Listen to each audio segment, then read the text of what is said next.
Good morning, folks. And today we have the ever-running saga uh, from Jenny Smith on her amazing career. Today, the title she has given her talk is Learning How Bureaucracy and Control Stays in Westminster. Jenny. I think I came across that all the time. I mean, I've just mentioned it with Douglas Smith. I was deselected from Henbury. I think it was about 1995, and Jack Fisk and Mervyn Hewland took the seat. And I, because I was the Avon County councillor, I was told afterwards had lost it by one vote. So it was very close for me keeping into the seat in that area. Bristol Northwest went nuts. I can only describe it as that. There were phone calls everywhere. Everybody didn't believe it. You should be there, and this, that, and the other. And then I discovered that they were arranging that I was going for an interview in Southmead. And I got Southmead. But before I left Henbury, I'd actually highlighted to social services that I had concern about one of their people that took care of children in the ward and fostered them. And the rumours that I was hearing was that the girls that he had were getting pregnant by him. Anyway, I left, and about 2 years later, it all came up again. So I was rather relieved I wasn't in Henbury Ward anymore, because I didn't want that to come on my doorstep about she'd told them. Things like that are very difficult to handle when you find that there's a possibility they've happened. And the other thing that I suddenly remembered about Henbury was when I was in Henbury, they moved somebody out, a West Indian man, from the centre of Southmead, as they said that he was the one that was actually making all the, they weren't fire bombs, but things like that went down into St. Paul's and was involved in the St. Paul's riots. And I think people always think of St. Paul's as being a problem, whereas actually it was right across the city, little bits being done by all sorts of people everywhere and going in to cause more havoc alongside the St. Paul's people. And I've always felt that they got a nasty label on them for a number of years. Anyway, I went for the selection in Southmead and they chose me. The PA for the Tory party said, well, you'll be there for 1 year. And Southmead had a reputation for only keeping councillors for 1 year and kicking them out. And so I thought, well, at least I can find out what's going on in Southmead and get on. At the end of the 1 year, because it was 1 year, it was the changeover from Avon County Council to the City Council that was going on, and all the services going back. So I only had 1 year, I thought, but I got on well with people there. I made friends very quickly. Hang on.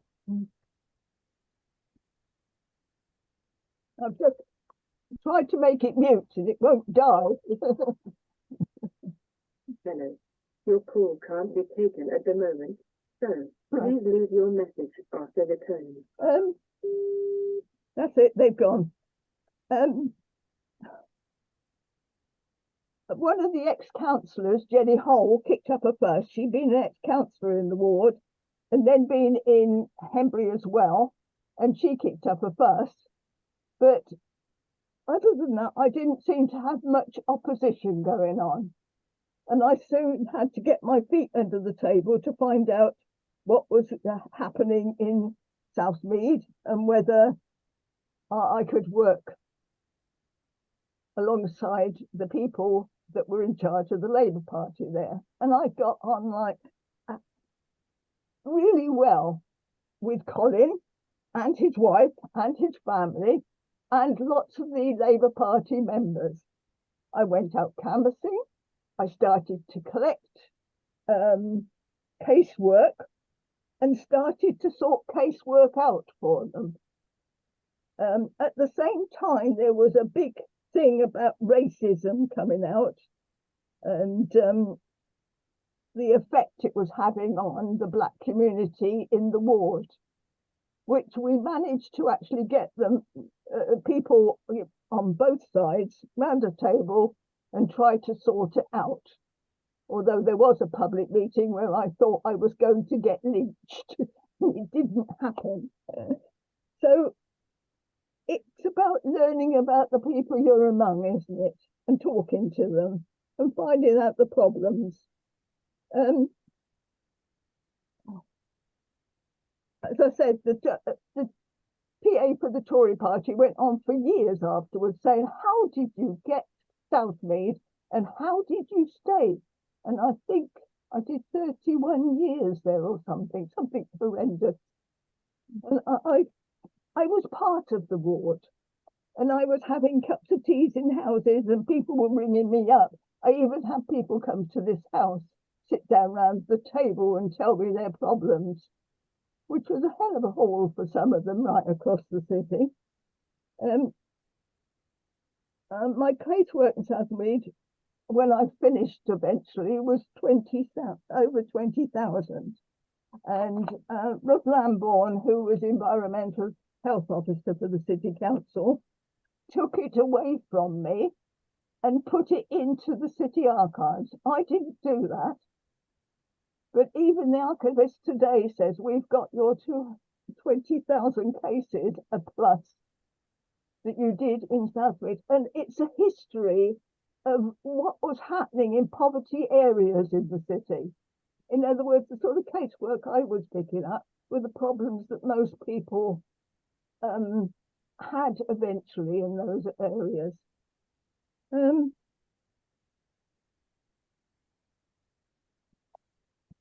Right, I think that's it. In 1996, the County of Avon was abolished and the area split between 4 new unitary authorities: Bath, North East Somerset, Bristol, and North Somerset and South Gloucester, which it is today.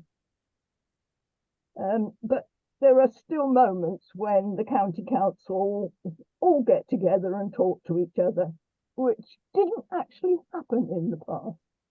So the model has changed, I think, for a good thing.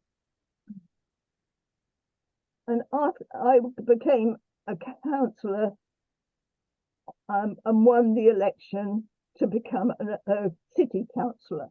So for 1 year, I was a double councillor on Avon and on the city. And Arthur Keith, as I've told you before, was chair of social services.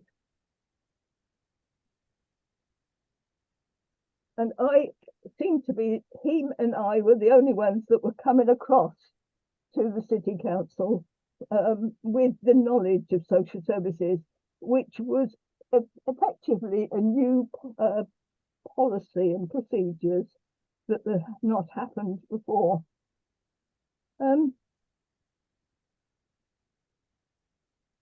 During the interim period and the changeover, I stayed on the Community Health Council, and that went on afterwards as well.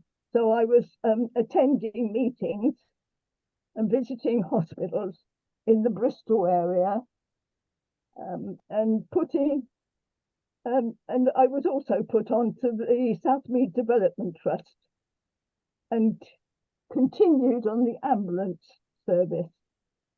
So I was learning all sorts of things. I'd been trained in IT with Shelter, and we'd had a millionaire give us some computers, and about 19, anyway, almost 4 years after I worked for Shelter. So I was good with computers, but we were all having to change over to a new system on the city council, which was coming up with some anomalies that hadn't existed elsewhere. But in Shelter, we'd been given computers by an anonymous millionaire. So we've been very grateful, and I've been able to deal with that. I could deal on computers with Avon County Council, and then I had to adapt over to the Bristol City Councils, which was a challenge in a way, because every authority seems to have a different system.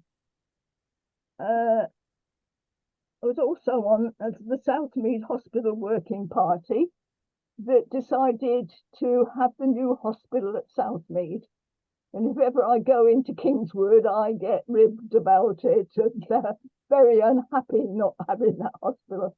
But I kept thinking of the road networks that were around, and I felt that there was more access from 3 different sides to Southmead Hospital, and which meant that people coming from various directions in the city could actually get to it.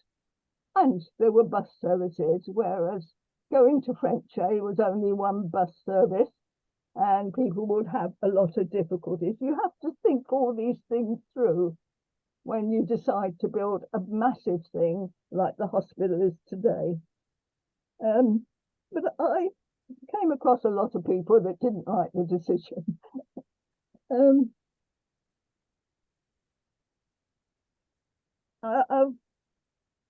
On one occasion, while I was visiting Southmead Hospital, I remember it to this day because I was absolutely appalled. And we were walking along, and then we suddenly looking at the rooms and talking about adaptations and changes and improvements that were going to go through. And he opened a door, and an operation was going on in the room. And we walked straight through it out to another door. And I nearly died. I thought that that's not what you should be doing. But in the old days, there were different attitudes, weren't there? All the rules and regulations we've got today have come about because people like me complained, because I did.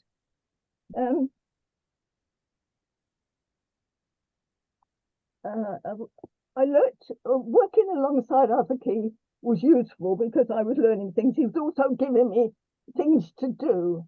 And I went off on the city council and visited social services offices. I know I went to the one out on Gloucester Road. I went to North Bristol and South Bristol social services. And I discovered they'd never seen a councillor walk in. And I thought, we're supposed to be running this service, and you're supposed to have us walking, know what's going on, not only being told by officers in meetings, but also by us seeing what's going on. And it was useful both ways, because I took that message back, and people did start to go and visit. I think officers suddenly realised that they hadn't been seen. And the one I was most concerned about was the one in Hartcliffe, which had an awful lot of attacks going on by the local population who didn't like them, but also had workers who were under stress because of the caseload being so large and heavy, and there was not adequate staff in that office. So I learned things. I think that was it was before I told the police about drug dealing that was going on in various parts of the city. But we had a major drug dealer living in Southmead. When I canvassed with Colin Davidson, Colin said, I'll do that one, and went across the road. And what it had was double doors, security light above the door. And when the police eventually raided and arrested him and he went off to prison, they discovered that his toilet system was such that if he put down drugs down the toilet, they were caught halfway down so that he could get back to them and get them out again. And then this was going on in Southmead. Why can't I remember? Anyway, one of the officers that was in a woman in Southmead was really, really good about this. And what had happened in social services was the arrangement had been that an empty house opposite his house had actually had a male and a female staff members put in there so that they were observing exactly what was going on. And so the evidence was there. The house was taken back into control by the local authority, which left the younger siblings in the family without a roof, and they went and squatted in an aunt's house. So it didn't really help her in any way whatsoever because she lost complete control and they started dealing drugs again. And that's the trouble with these things. You might sort one lot out, but they come up elsewhere. Sad, really. I told you about the Southmead Hospital working party I was on. I know that the first time they built a model of it and they put it on the table in the council house and I touched it and it collapsed. And I thought, you can't give us a model that's not going to stay up. And everybody laughed. I went on a lot of equal opportunities training all over the country, and I have actually looked at some of my training during the time. I mean, I had to learn about licensing updates and local gambling laws, inequalities policies, and all sorts of things on Bristol City Council. And at the same time, the processes changed for hearing service appeals and possession proceedings, if that was taking place, and how to award grants. It was opening doors to me that I hadn't had under Avon County Council. And succession appeals, where people were asking to stay in their council house, despite the fact that the person who'd been the main renter had died, and to try and keep the roof over their own head. All sorts of things like that. There was training coming out of my ears by the time I spent a few years with Bristol City Council. And also, I was going on the cooperative. I was on the cooperative council for a number of years, and that helped. Sorry, Jenny, yeah. What kind of council were you on? Curative? For the co-op. Cooperative. Yes. So I was learning about shops and retails, which was useful when I actually visited premises. I did go back to not just to Southmead, but to other shopping areas round about Southmead, so that I was getting some perspective of what was available and what wasn't available. One of the big contentions was the bus service that seemed to disappear every now and again and then come back again. And to make sure that there's continuity to getting children to schools in other parts of North Bristol, because not all the children went to the Penn Park Road School. And I became a governor too of, I think it was 3 schools, and I went on one because they were going to close one. And I wanted to make absolutely sure that what happened next to those children provided them with a decent school. And I went on to, that was taking time because I had to assess and find out which the strengths and the weaknesses of the process and of the schools themselves. And I know that one of the schools in Southmead, I'd got involved with a woman that had been homeless and her children and was housed in the old estate. And she was on the game, and the children obviously had a very, very secure and secure lifestyle and were struggling like mad. One of them tried to commit suicide in Penn Park School by going onto the top floor and then trying to go over the railings down into the atrium. It was that bad. And eventually we managed to get some help in, but by that time it was too late. Mum had gone to prison. I sincerely hope that the care system took those children away and gave them some stability in the world.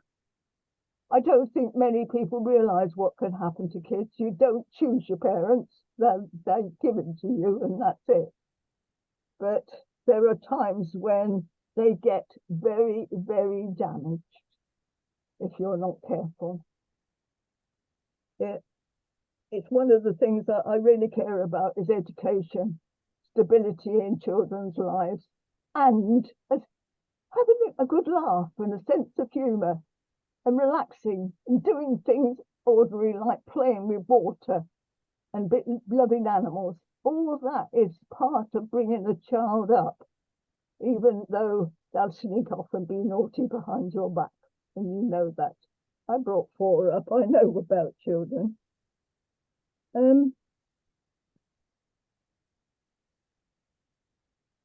I was also a member of on the board of Bristol Drugs Project, which widened my knowledge about drug taking in the city, as they had the adjacent office to us in Shelter for a time. And we worked very well alongside it. Shelter moved during the time I was on it, by the way. We had about, I think it's over 10 different offices. And what would happen is Shelter would find us a decent office, we would move in, and then within about a year to 18 months later, we were told that the agreement had been cancelled. And we knew it was because of this kind of clientele that was coming to us, that the neighbours didn't like us. I must admit, the one that we had on Bond Street was an absolute tip. We only stayed a year, and we had 2 near fires because we were all cramped into 2 rooms only with all the work that we were doing for the homeless people. So Shelter office in Bristol became homeless as often as their clients.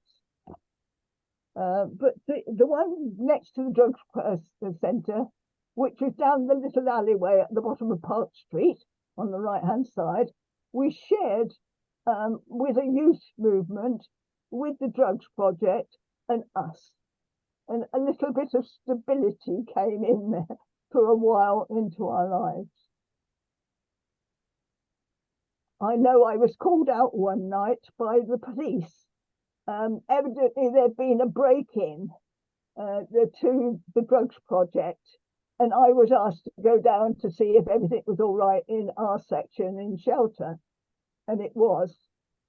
But what was amusing to us was the fact that what they'd chosen was the aids to stop having babies and all that stuff disappeared out of, which was just what really, I mean, you think about it, drug needers, dealers and people with drugs, taking drugs, need that. They shouldn't be giving all sorts of illnesses to other people.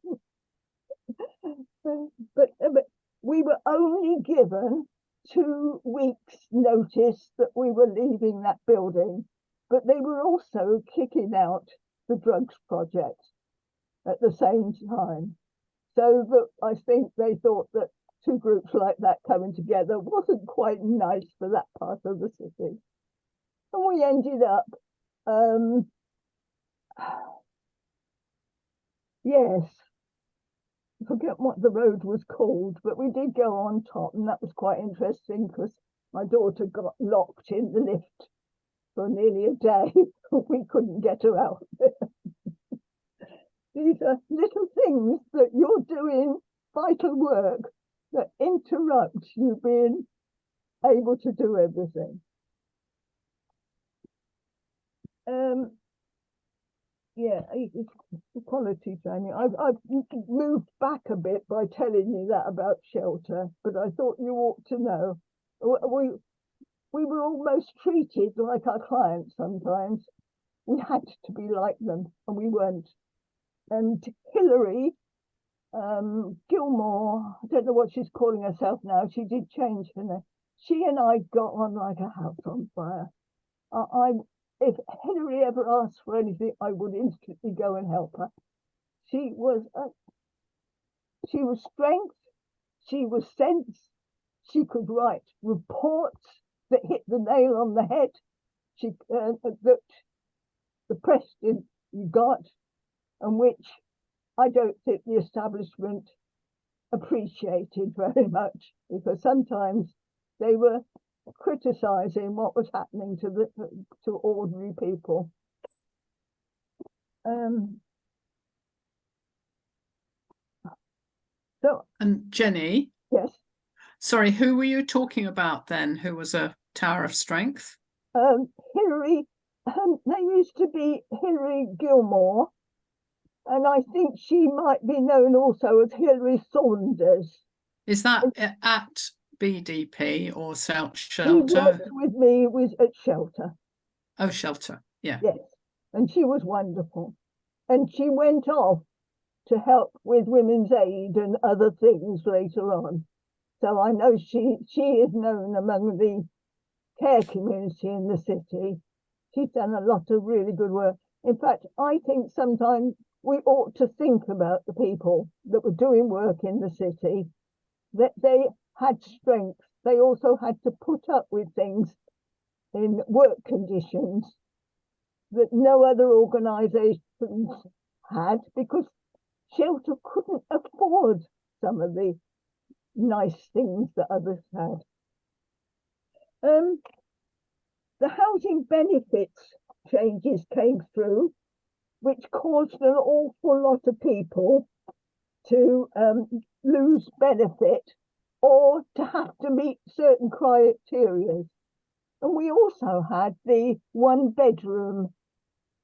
If there was only 2 of you and you shared a bedroom, you weren't supposed to live in anywhere that's owned by the city council that had 2 or 3 bedrooms.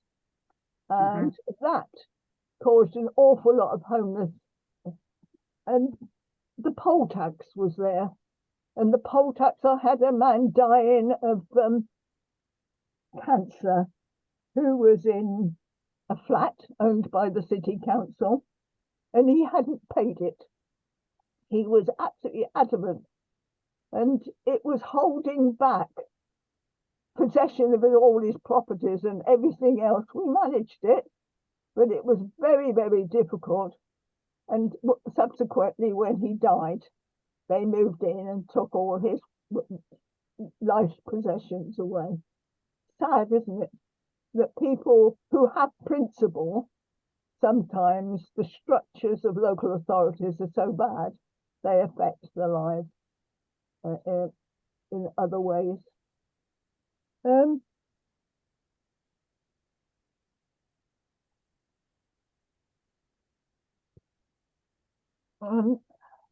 Oh yeah, I remember I spoke one morning at St Mary Redcliffe Church on homelessness and housing. I was terrified, but I had to say what I had. And I did talk at a number of churches all around the city about the homelessness in the city.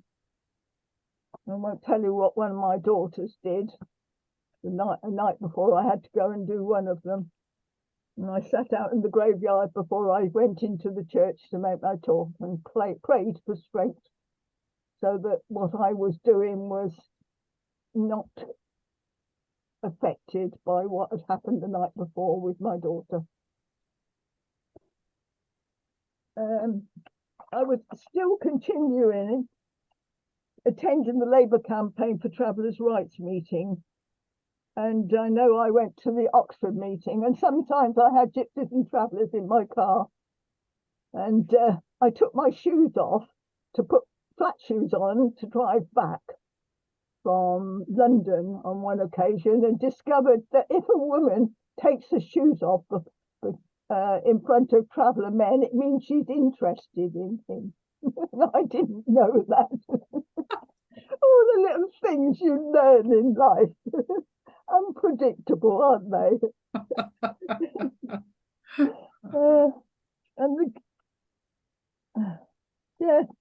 And the government were demanding a review of children's homes. I hope they're not alive today, because I'm going to tell you that the chief editor of the Bristol Evening Post had a brother that was a child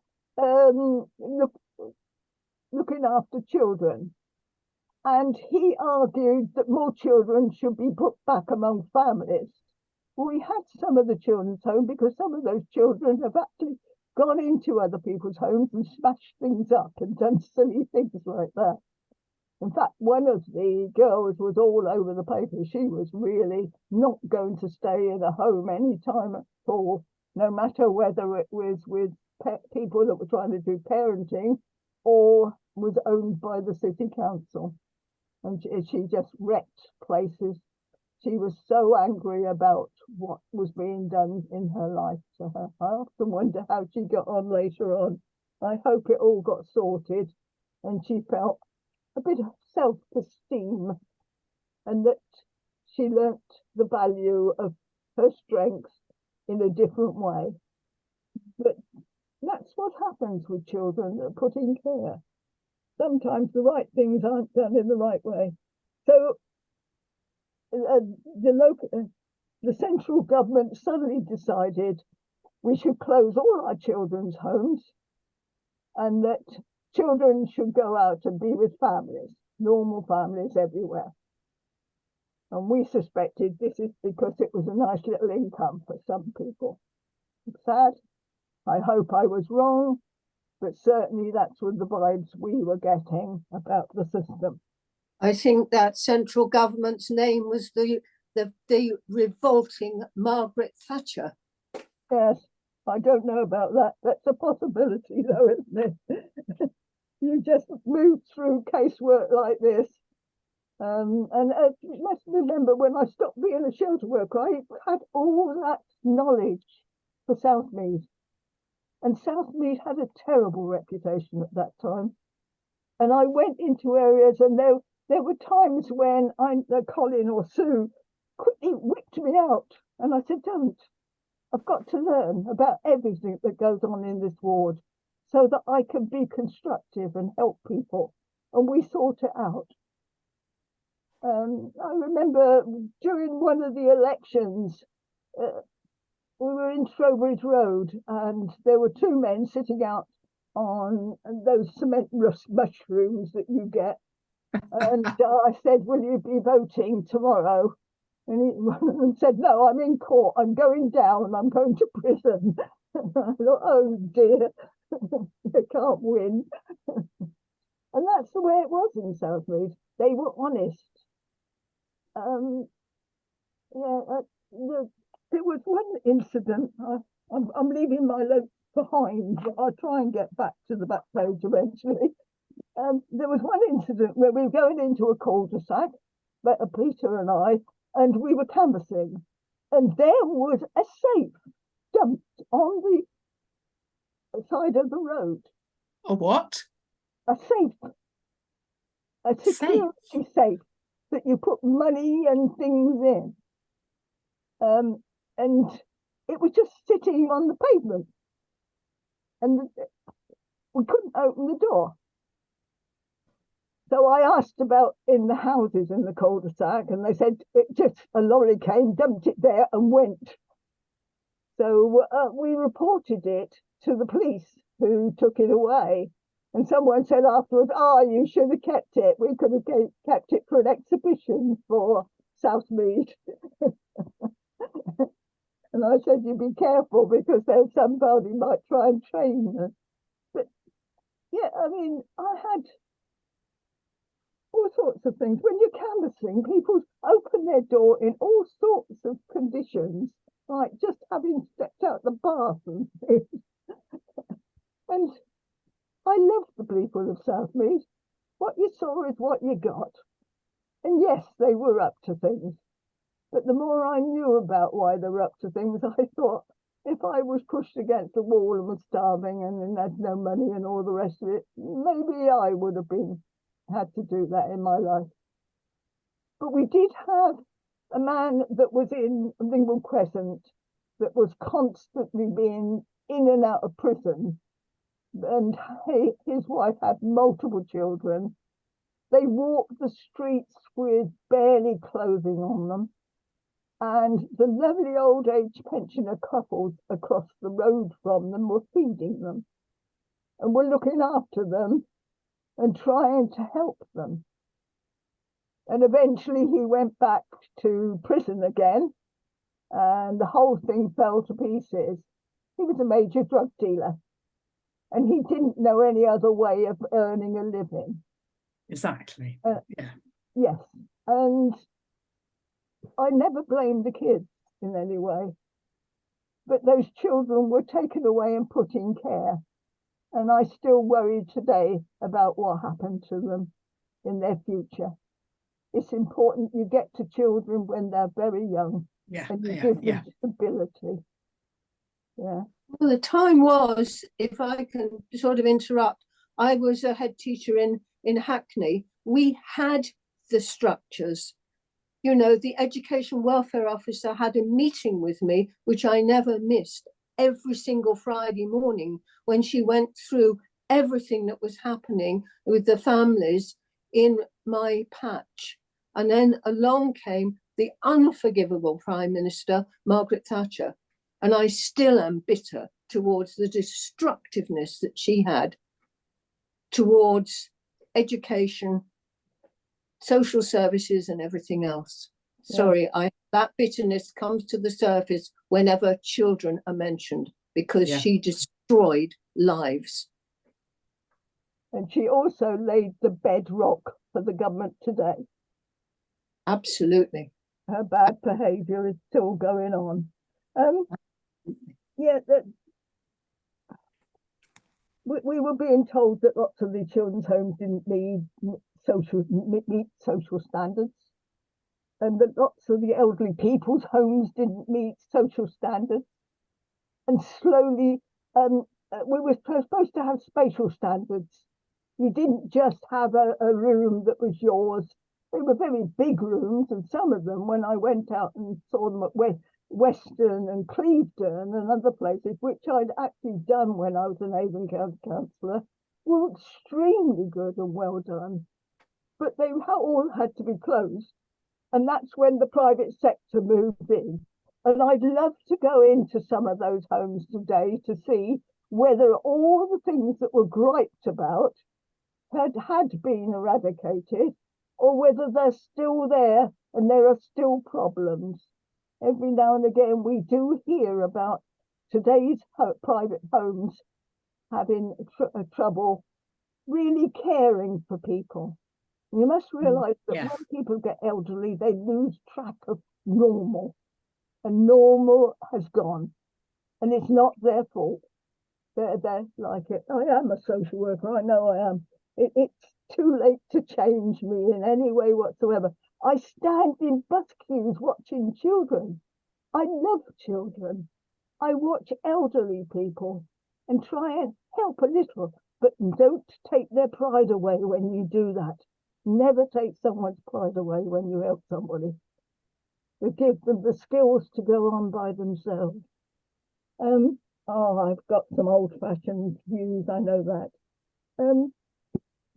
There were changes during that time into asylum seekers and immigrants. We began to get different people coming into the ward, living in houses.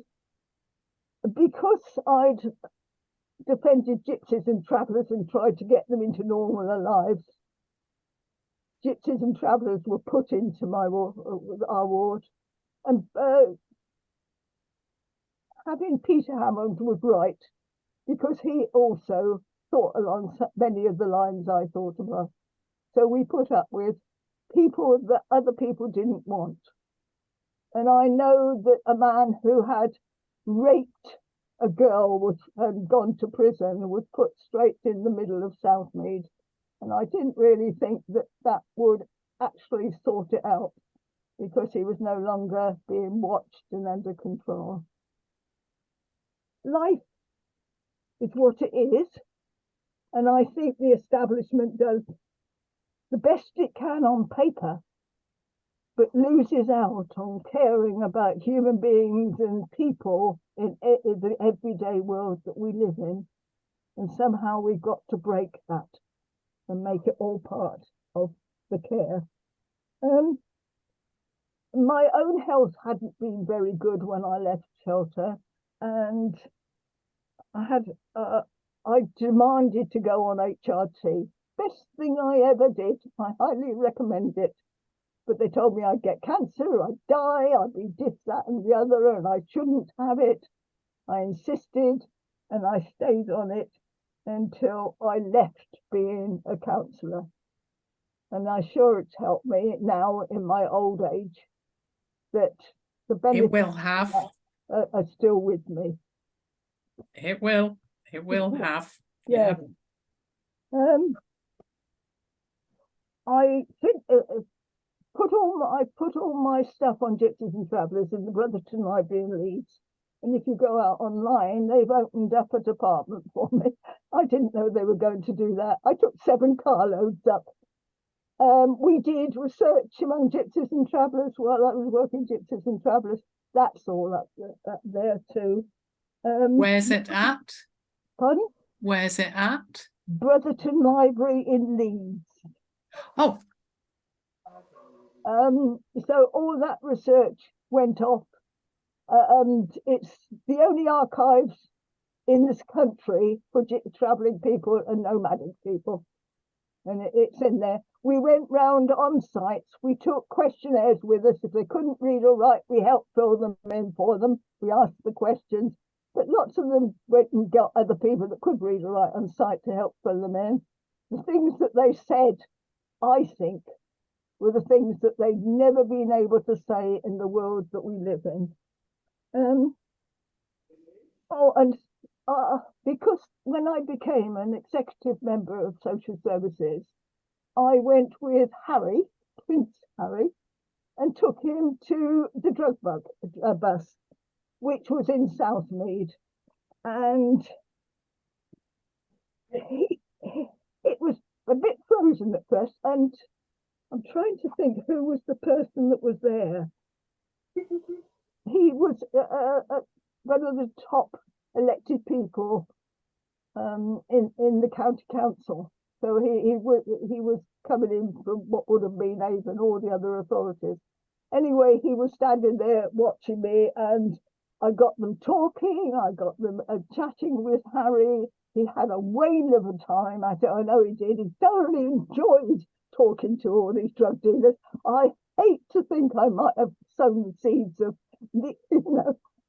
him taking drugs, because I know he did afterwards. But it was about breaking the ice, isn't it? About getting people from groups talking to each other.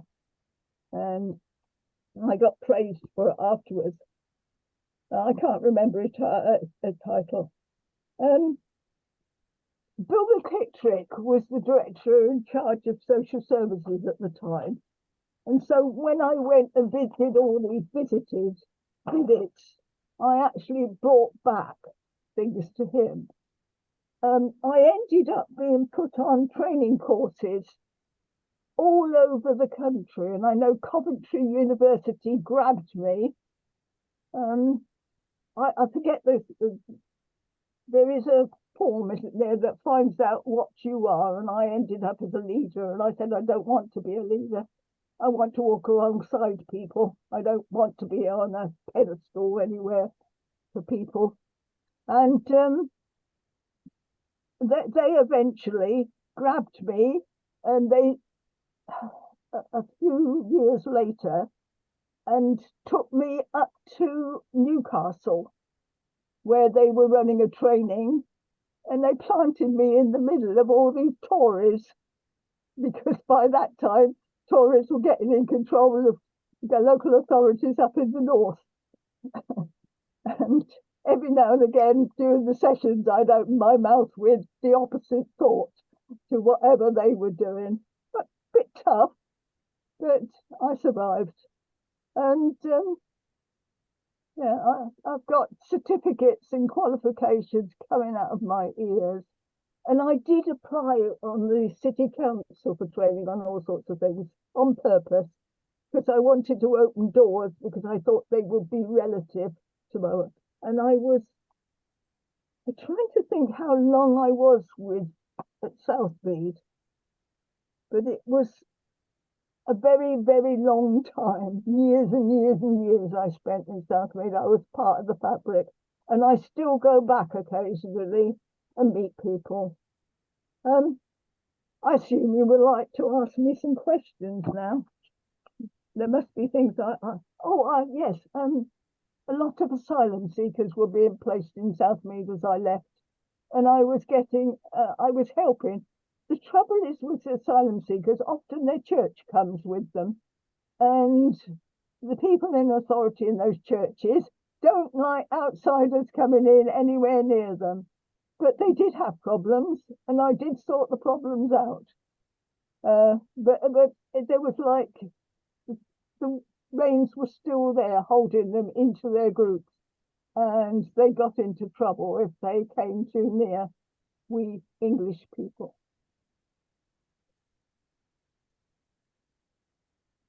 I've not heard that one before. Haven't you? No, that's Oh, interesting. Yeah. Oh no, I found that a number of times. There are leaders in all communities, all kinds. Yeah. Would that have been the established church? I'm thinking more along the lines of rather Catholic and that type of thing. They were Sri Lankans. They were what? From Sri Lanka. Co-presenter. From Sri Lanka, Hattie. Okay, thank you.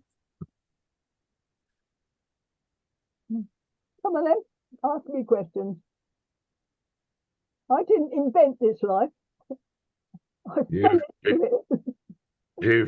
Your title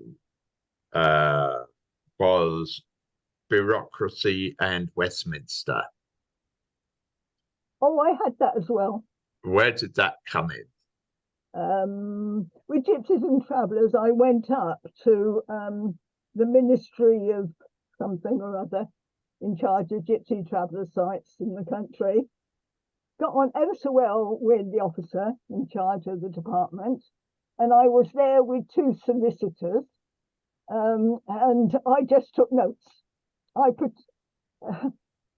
Because I'd already had somebody at a meeting where I was just taking notes, and just in the background, turn around and say, "A new young lady, I'm not going to get this."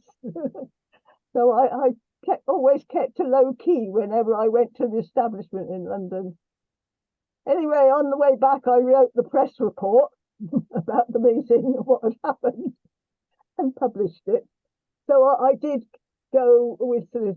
And another thing was the two solicitors that I worked mostly with, although there were a number of solicitors all the way through the southwest of England, we all sat down and made a report, and we sent it through to the government in the end of July, just as they were all going off for their events and holidays, the House of Commons. And it was there, ready when they came back in September. And we assumed that they'd all had heavy holidays and forgotten about work and all the rest of it, because the paper that was produced and put before Parliament was almost a replica of what I'd written with these two solicitors.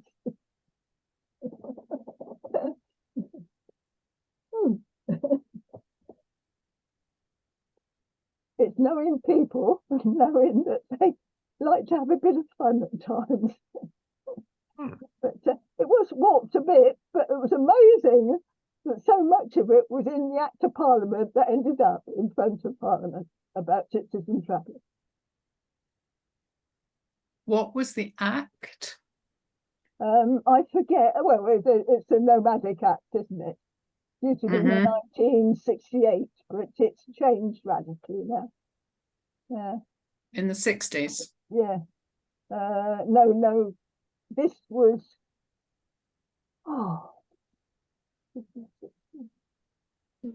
about 80s, 1980s. We did that. Interesting. Both of the solicitors are now dead, I think. Yeah. Lots of my friends are now dead. And going to funerals is difficult because sometimes you know a lot about what they did behind the scenes and the world doesn't. And it's so sad. There were great people I worked with. I think the travellers who were in the children of travellers who were in my school, some of them were Scottish travellers and some were Irish.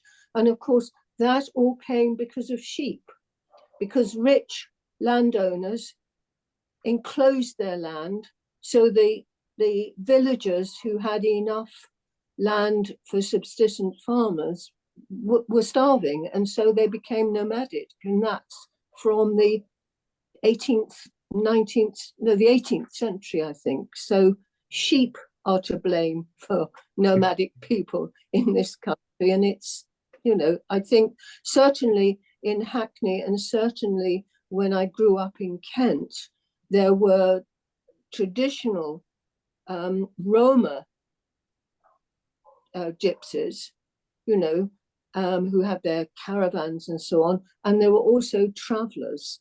And certainly when I was a head teacher in Hackney, the Irish travellers and the Scottish travellers did not get on. One lot were Catholics and one lot were Protestants, and they definitely did not get on. Yeah. I was talking to a Romanian this week, and we talked about the gypsies in Romania, and I said, well, people always said that they came from Egypt, and that wasn't true. And what they were, the Romanian ones, were the result of the Muslims capturing Constantinople and releasing all the slaves to liberty. And of course, once they were released, they didn't get paid, they didn't get money, they didn't get anything, and they were struggling to survive. So it was intended as a good act, but it's resulted in Romania and that part of Europe having an awful lot of nomadic travellers even today. And some of them, I was part of a project where it's called an Erasmus project. I think the present government ended it, but I went to Greece and there were traditional gypsies who, quite definitely looking at them, were originally from the Indian subcontinent, where they had, been nomadic people and they had settled in Greece, and they had adopted the Greek religion, Orthodox religion. They had their tents with candles and rosaries and so on. It's quite amazing. Yeah, the untouchables certainly were among those that were coming out into Europe, being driven out of India. What's happening today has been going on for centuries, nothing new. It's just it should have been cut in the bud years ago and stopped. I don't know what you'd say about life like that. I know I went out on a site in Swindon, and it was in an area which was going to be built on, and they were in the caravan there, and then suddenly a lot of them disappeared, and then they came back, and they were all making toast and things like that, and they'd been into the back of Tesco's, and they were making toast on bad bread. and I mean, yeah, they're just people. And I had fun sometimes.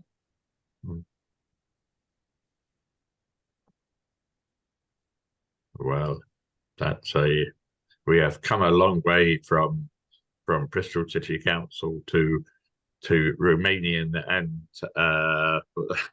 Indian gypsies. It's quite a step. But there you go. I have taken stuff into the Bristol archives, bits of it. But I would love to have help sorting out this office. If you've seen my office, it's absolutely, it's got names on it, it's all sorts, and it's got to, and does anyone want any law books? I've got land law everywhere on a shelf in my top of my landing.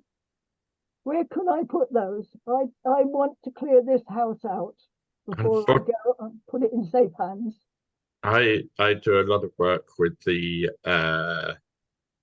Arts Found shop and another secondhand a charity bookshop, and unfortunately, unless your law books are the last 2 or 3 editions, nobody wants them anymore, Jenny, I'm afraid. No. They'll probably have to go for landfill. Oh. I know it's a sad thing to say about books, but there you go. Patty. Well, actually, recycling at the curbside will take books. You might have to take the hardback off, but they will take books. I mean, if they take phone directories and other such things, then they'll take books, won't they? Oh yeah, yeah. Mm-hmm. But the situation is that there's so much being published nowadays.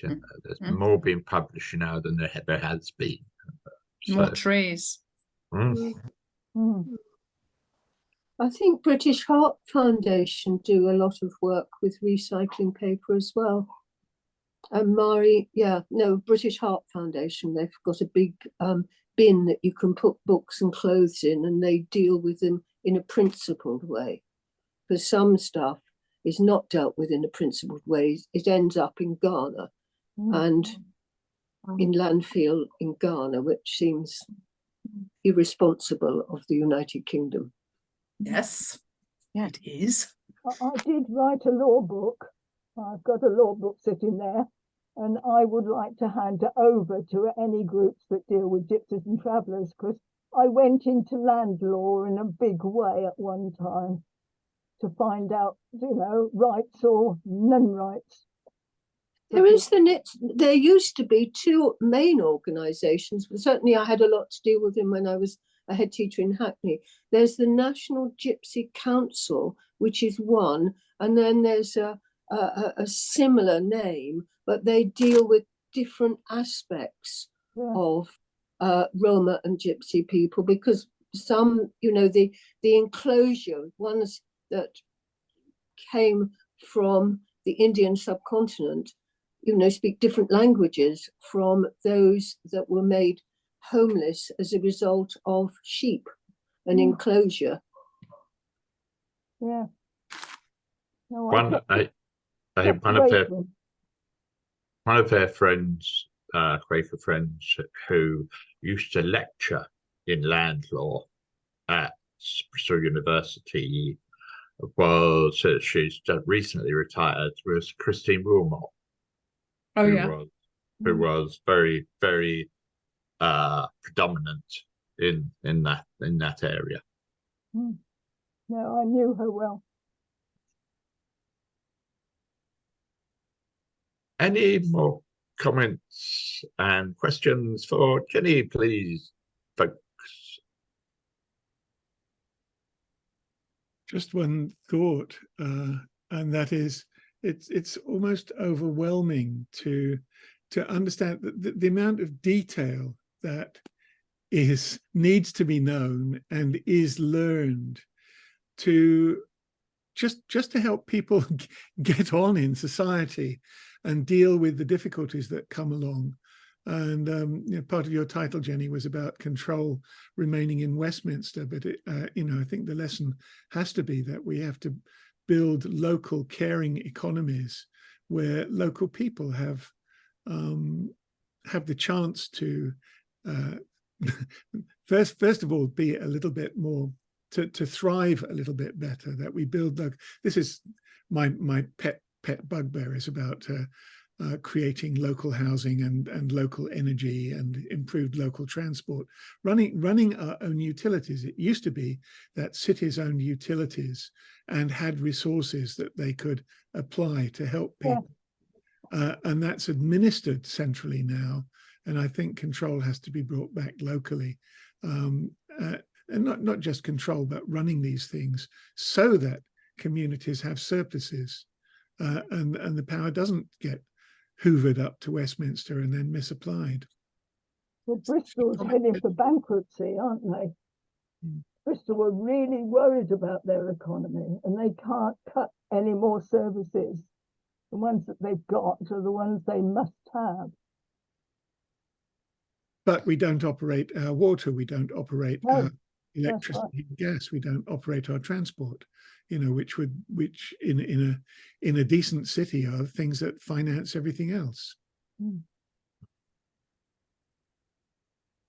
I think funding's been cut from central government to local government, but the requirement that local government has to carry out has, if anything, increased. So it's becoming more and more difficult, I think, for local councils to be effective.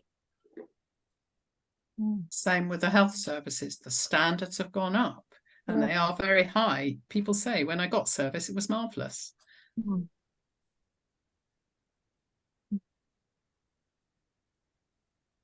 The ways of the world. Right, my dear friends, next week we have an interesting topic from Betsy. Shall I read it or will you? Oh, I'd be happy if you read it. Right then. Thank you. This is a little long one, so I will. We want you to bring next week a poem of one's own or someone else's. Bring one of your own if you dare.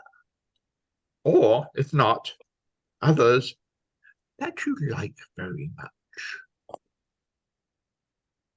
An interesting topic for us all, and to encourage other friends to come along and bring a poem or two themselves.